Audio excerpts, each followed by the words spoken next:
जैतापूरच्या परीक्षा केंद्रावर इंग्रजीच्या पेपरमध्ये झालेल्या मोठ्या कॉपी प्रकरणाने संपूर्ण शैक्षणिक क्षेत्र हादरले. दरम्यान प्रशासनाने 19 जणांवर कठोर कारवाईचा बडगा उगारलाय.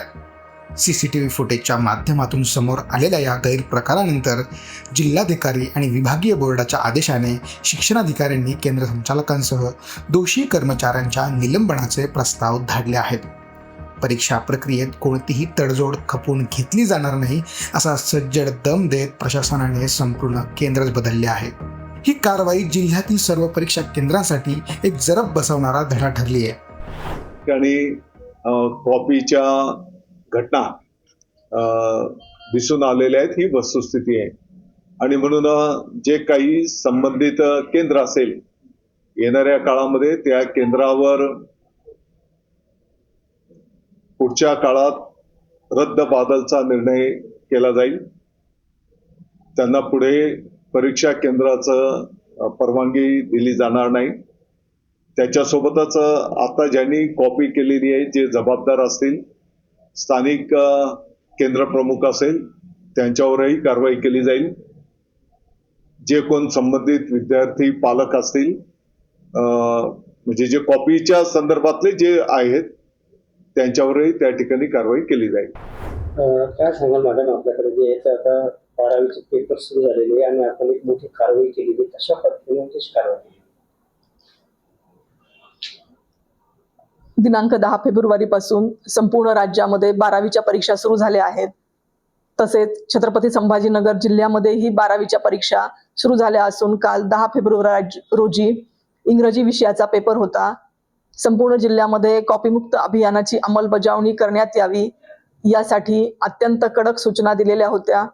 आणि काल शिक्षणाधिकारी माध्यमिक यांच्या पथकाने राष्ट्रीय माध्यमिक विद्यालय जैतापूर या ठिकाणी भेट दिली असता त्या ठिकाणी कॉपीचा प्रकार आहे हे दिसून आले.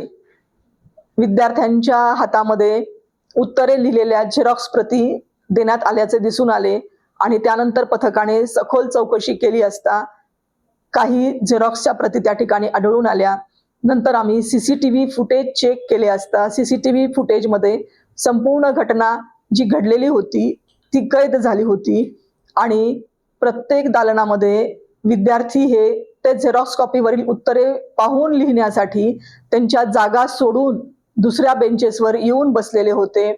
आणि 11 वाजल्यापासून 1 वाजेपर्यंत हा प्रकार त्या ठिकाणी चालू होता. पथकाने 1:30 वाजता भेट दिली असता अनेक विद्यार्थी हे अशा पद्धतीने आणि शिक्षक सुद्धा अनियमितता करत आहेत हे पथकाला दिसून आलं. आणि त्यामुळे मग माननीय अध्यक्ष महाराष्ट्र राज्य बेडसे साहेब, माननीय जिल्हाधिकारी दिलीपजी स्वामी, दक्षता समितीचे अध्यक्ष आहेत, तसेच माननीय मुख्य कार्यकारी अधिकारी अंकितजी, माननीय अनिल साबळे सर, विभागीय अध्यक्ष छत्रपती संभाजीनगर बोर्ड या सर्वांच्या आदेशानुसार शिक्षण विभाग माध्यमिक आणि प्राथमिकने या सर्व शिक्षकांवरती बैठे पथक आहे, पर्यवेक्षक आहेत, केंद्र संचालक आहे, या सगळ्यांवरती फौजदारी कारवाई केली आहे. देवगाव रंगारी पोलीस स्टेशन तालुका कन्नड या ठिकाणी या सर्व व्यक्तींवरती FIR दाखल करण्यात आला आहे. ही प्रक्रिया रात्री 2 वाजेपर्यंत सुरू होती. तसेच या सर्व शिक्षकांनी वर्तणुकीचा सुद्धा नियमभंग केला आहे. त्यामुळे या सर्व शिक्षकांनाही निलंबित करण्यासाठीचा प्रस्ताव सादर करण्यात आला आहे. जे जिल्हा परिषदेचे कर्मचारी आहेत त्या शिक्षकांना निलंबित करण्यासाठी माननीय मुख्य कार्यकारी अधिकारी यांच्याकडे संचिका प्रस्तावित केली असून खाजगी शाळांचे जे शिक्षक आहेत त्यांचा नियुक्ती प्राधिकारी हे संस्था असल्यामुळे संस्थेला या सर्व कर्मचाऱ्यांना निलंबित करण्याचे प्रस्ताव सुद्धा आपण पाठवले आहेत. तसेच या केंद्रावरती 327 विद्यार्थी इंग्रजीच्या परीक्षेला उपस्थित होते. या सर्व विद्यार्थ्यांच्या उत्तरपत्रिका आपण वेगळ्याने विभागीय मंडळाला आपण पाठवल्या आहेत की मास कॉपीचा हा प्रकार आहे का हे तपासून त्या विद्यार्थ्यांचा निकाल लावण्याविषयी कार्यवाही करण्यात यावी. सर्व अहवाल हे अंतिम करून माननीय विभागीय मंडळ तसेच माननीय राज्य मंडळ यांना सादर करण्यात आलेले आहेत. आणि शिक्षकांवरतीही कारवाईचे प्रस्ताव दाखल करण्यात आलेले आहेत. ही घटना घडल्यानंतर आता भरारी पथकांमध्ये काही वाढ करण्यात आली आहे का? आणि जितके सीसीटीव्ही आहेत वेगवेगळ्या केंद्रावर त्याला काही सेंट्रलाइज करण्यात आलेलं आहे का? हो, शिक्षण विभाग माध्यमिकच्या वतीने आम्ही वॉर रूमची स्थापना केली आहे, जिल्हा नियंत्रण कक्ष स्थापन केला आहे आणि या संपूर्ण केंद्राला आम्ही परीक्षा सुरू होण्यापूर्वीच झूमची लिंक देतो आणि या ठिकाणी जे रनर आहेत, प्रत्येक सेंटरचं रनर आहे ते त्या ठिकाणी जॉईन होतात आणि संपूर्ण केंद्रावरचे सगळे हॉल त्या ठिकाणी आम्ही या ठिकाणी करडी नजर ठेवून बघतो आहोत की कुठे अनावश्यक हालचाल दिसली तर तात्काळ त्या ठिकाणी आम्ही भरारी पथक पाठवतो. आमची जी पर्यवेक्षी यंत्रणा आहे त्यांना पाचारण करतो आणि सगळ्या सेंटरचं, सगळ्या हॉलचं नियंत्रण आम्ही जिल्हा नियंत्रण कक्षामधून करत आहोत. भरारी पथकांमध्ये काही वाढ करण्यात आली का? नाही, भरारी पथकामध्ये वाढ करण्यात आलेली नाही. तथापि 100 केंद्रांचं व्हिडिओ चित्रीकरण आम्ही पूर्ण 3 तास करतो आहोत. ही एक नवीन घटना आहे आणि आम्ही टोकन पद्धतीने विद्यार्थ्यांची तपासणी करतो आहोत आणि कशा पद्धतीने कोणत्या शिक्षकांनी कोणत्या विद्यार्थ्यांना तपासले त्याचा रेकॉर्ड सुद्धा ठेवतो आहोत. यामध्ये स्ट्रॉंग रूम आपण केलेला आहे, या ठिकाणी सीसीटीव्ही फुटेज आहे. तर मग एवढी सीसीटीव्ही फुटेज असताना सुद्धा एवढं बिनधास्तपणे कसे काय विद्यार्थी लिहित होते, म्हणजे काय नेमकं काय? आता जे गैरमार्ग करतात, अनुचित प्रकार करतात, त्यांची काय मानसिकता होती हे सांगता येणार नाही.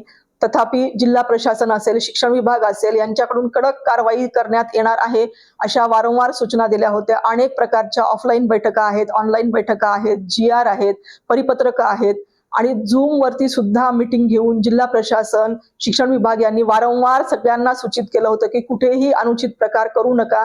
अनुचित प्रकार करण्याचं धाडस सुद्धा कुणीही करू नये. अनुचित प्रकार झाल्याचं निदर्शनास आल्यास कोणाचीही गय केली जाणार नाही, इतक्या कडक शब्दात सर्वांना सूचना दिल्या होत्या, लेखी पत्र दिलेले होते. तथापि ह्यांनी ते धाडस केलं. खरं तर हे चुकीचं आहे. शिक्षकांनी अशा प्रकारचे कुठलेही प्रयत्न करू नयेत. विद्यार्थ्यांना छानसे संदेश सुद्धा जिल्हा प्रशासनाने दिले होते की आत्मविश्वासाने परीक्षेला सामोरे जा आणि शिक्षकांनाही सूचित केलं होतं.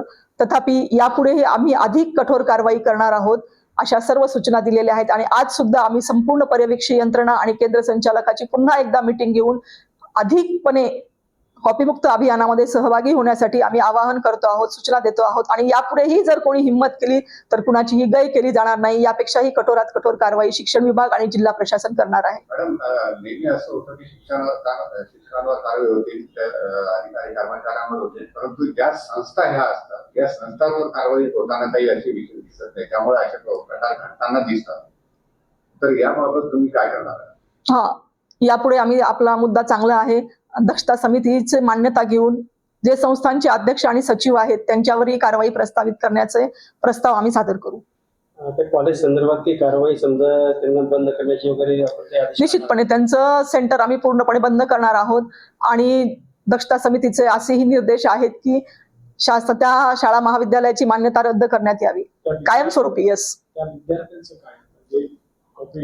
हो, त्या विद्यार्थ्यांचा प्रस्ताव आम्ही विभागीय मंडळाला सादर केलेला आहे. 327 विद्यार्थ्यांनी मास कॉपी केली आहे किंवा नाही आणि त्यांच्या निकालाबाबतचा निर्णय विभागीय अध्यक्ष संभाजीनगर घेतील. या सगळ्या प्रकरणावर काय वाटतं आपल्याला की कुठेतरी शिक्षक कमी पडतात का जेव्हा कॉपी करण्याचा प्रयत्न होतो? अशा नाही, या संपूर्ण प्रकरणावरती असं सांगावंसं वाटतं की विद्यार्थ्यांचं भविष्य हे प्रामाणिकपणे परीक्षा देण्यामध्येच आहे. विद्यार्थ्यांवरती ते संस्कार आम्ही मागच्या वर्षभरापासून करतो आहोत. विद्यार्थी, पालक, शिक्षक सगळ्यांसाठी शिक्षण विभागाने अनेकसे प्रयत्न केले आहेत. त्यांच्यासाठी आम्ही ऑनलाईन ऍप अवेलेबल केलेत, पुस्तक अवेलेबल केलेत, त्यांचे सेमिनार घेतले, त्यांच्यासाठी काउन्सिलरांची नियुक्ती केली. अनेक प्रकारचं संपूर्ण कॉपीमुक्त अभियान यशस्वी व्हावं यासाठी अनेक उपक्रम हाती घेतले. तथापि काही विकृत प्रवृत्ती आहेत, त्यांच्यावरही मात करून त्यांनाही आपण शिक्षेची तरतूद करून हे प्रकार कायमस्वरूपी मुळापासून उखडून टाकण्याचा जिल्हा प्रशासनाचा आणि शिक्षण विभागाचा प्रयत्न राहणार आहे.